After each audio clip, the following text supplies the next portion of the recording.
여호와께서 여호수아에게 이르시되 두려워하지 말라, 놀라지 말라. 군사를 다 거느리고 일어나 아이로 올라가라.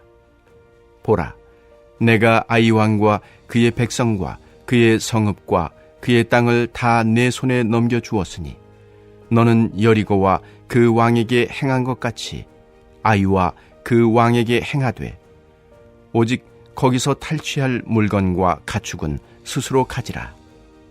너는 아이 성 뒤에 복병을 둘지니라 하시니 이에 여호수아가 일어나서 군사와 함께 아이로 올라가려 하여 용사 3만 명을 뽑아 밤에 보내며 그들에게 명령하여 이르되 너희는 성읍 뒤로 가서 성읍을 향하여 매복하되 그 성읍에서 너무 멀리 하지 말고 다 스스로 준비하라. 나와 나를 따르는 모든 백성은 다 성읍으로 가까이 가리니 그들이 처음과 같이 우리에게로 쳐올라올 것이라. 그리할 때에 우리가 그들 앞에서 도망하면 그들이 나와서 우리를 추격하며 이르기를 그들이 처음과 같이 우리 앞에서 도망한다 하고 우리의 유인을 받아 그 성읍에서 멀리 떠날 것이라. 우리가 그들 앞에서 도망하거든 너희는 매복한 곳에서 일어나 그 성읍을 점령하라. 너희 하나님 여호와께서 그 성읍을 너희 손에 주시리라. 너희가 그 성읍을 취하거든 그것을 불살라 여호와의 말씀대로 행하라.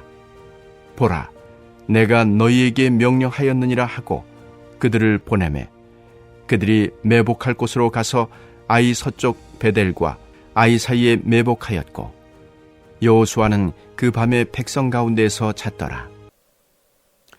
오늘은 회복을 통해 승리로 인도하시는 하나님이라는 제목으로 여호수아 8장의 말씀을 나누겠습니다. 주신 말씀을 통해 하나님의 놀라운 은혜를 누리는 복된 하루 보내시길 소망합니다. 한 유명한 지휘관이 전쟁에서 큰 패배를 경험한 후 병사들에게 이렇게 말했다고 합니다. 패배는 끝이 아니라 전략을 다시 세울 기회다. 병사들은 좌절했지만 지휘관은 패배의 순간을 새로운 시작으로 삼았습니다. 그리고 그는 말한 그대로 철저한 재정비와 전략을 통해 결국 전쟁에서 승리했습니다. 우리의 신앙 여정도 이와 비슷합니다. 실패와 상처, 좌절이 있을 수 있습니다. 하지만 하나님은 그 자리에 머물게 하지 않으십니다. 회복시키시고 다시 일어나게 하시며 승리의 길로 인도하십니다. 오늘 본문은 바로 그 장면, 실패 이후 회복된 이스라엘을 다시 승리로 이끄시는 하나님을 생생하게 보여줍니다. 여호와께서는 아이성을 점령하라는 명령을 주시며 여호수아에게 먼저 격려하십니다.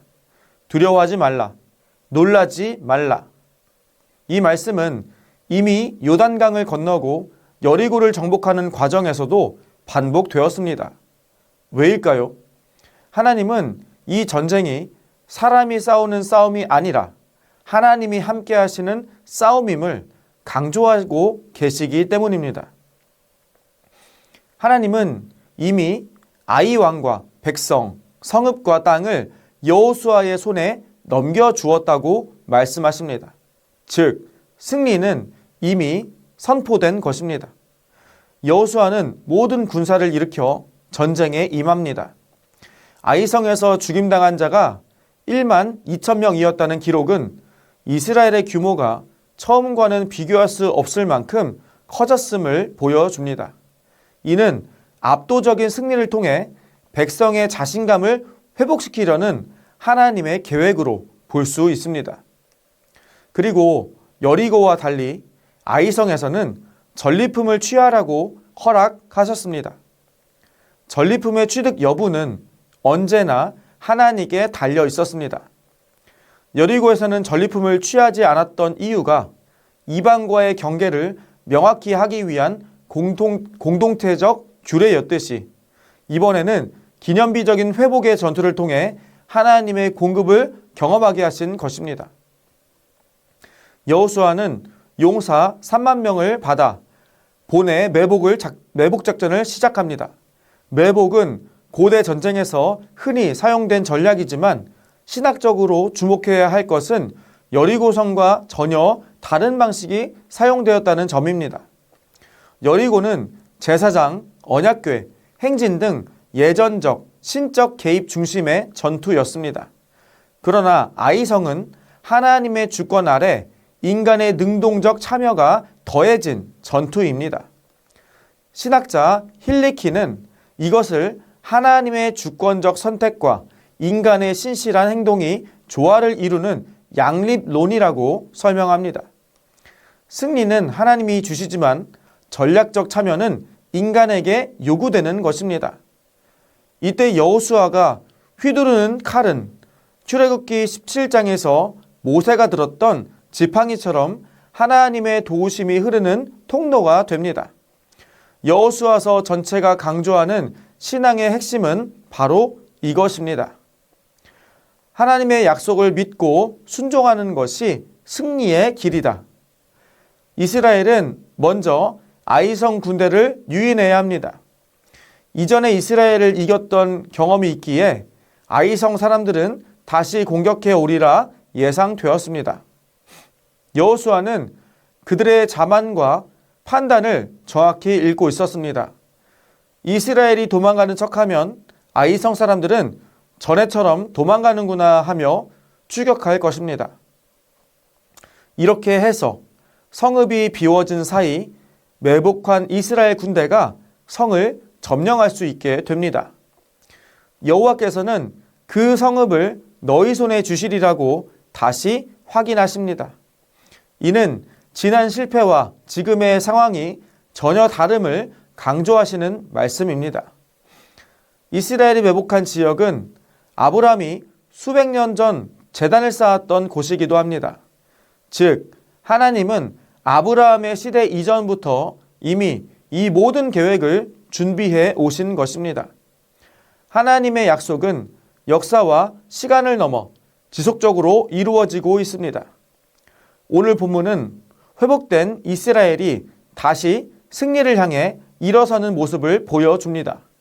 하나님은 실패한 백성에게 다시 시작할 용기와 전략을 주시고 승리를 약속하십니다. 그렇다면 오늘 말씀에서 발견하는 승리를 위한 믿음의 자세는 무엇일까요?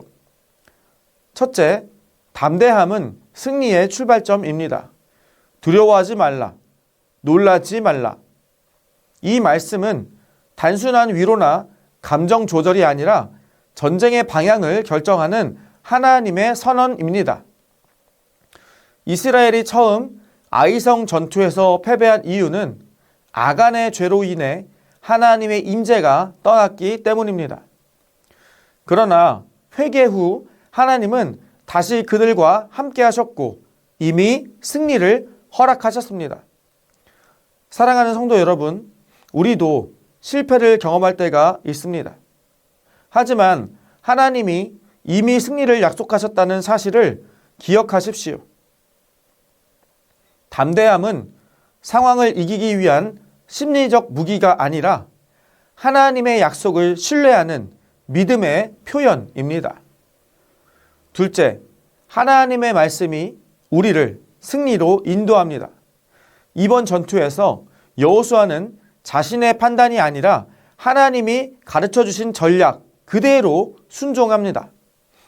첫 번째 전투는 사람의 계산이었지만 두 번째 전투는 하나님의 계획이었습니다.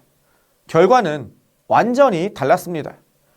때로 하나님의 방식은 비합리적으로 보일 때도 있습니다.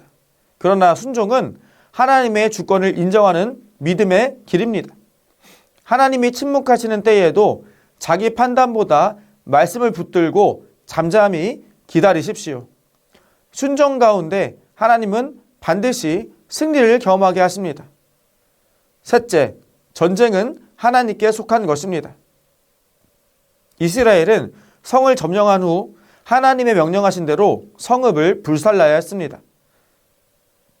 그러나 이번에는 전리품을 취할 수 있었습니다. 이는 여리고 전투에서 아간이 취했던 불순종과 대조됩니다. 하나님은 순종하는 백성에게 필요한 것을 공급하시며 승리의 기쁨을 온전히 누리게 하십니다. 또한 불순종과 하나님을 대적하는 삶이 어떤 결말을 맞는지도 분명히 보여주십니다. 오늘 말씀은 실패한 하나님의 백성이 어떻게 다시 승리를 얻는지 가르쳐 줍니다. 하나님은 실패의 자리에 머물게 하지 않으시고 회복시키시며 새로운 승리로 초대하십니다. 그러니 사랑하는 여러분, 담대히 일어나 하나님의 말씀에 순종하시기 바랍니다. 실패에서 얻은 교훈과 순종은 다음 승리를 위한 준비입니다. 우리 모두가 삶의 자리에서 믿음으로 승리하는 성도가 되시기를 주님의 이름으로 간절히 축원드립니다. 우리의 이 시간 함께 기도하시겠습니다. 첫째로 실패 속에서도 두려움이 아닌 순종으로 다시 일어설 믿음을 주옵소서. 둘째로 행복축제 이후에도 전도의 불길이 꺼지지 않고 활활 타오르게 하옵소서. 우리 이 두 가지 기도 제목을 놓고 하나님께 나아가시겠습니다.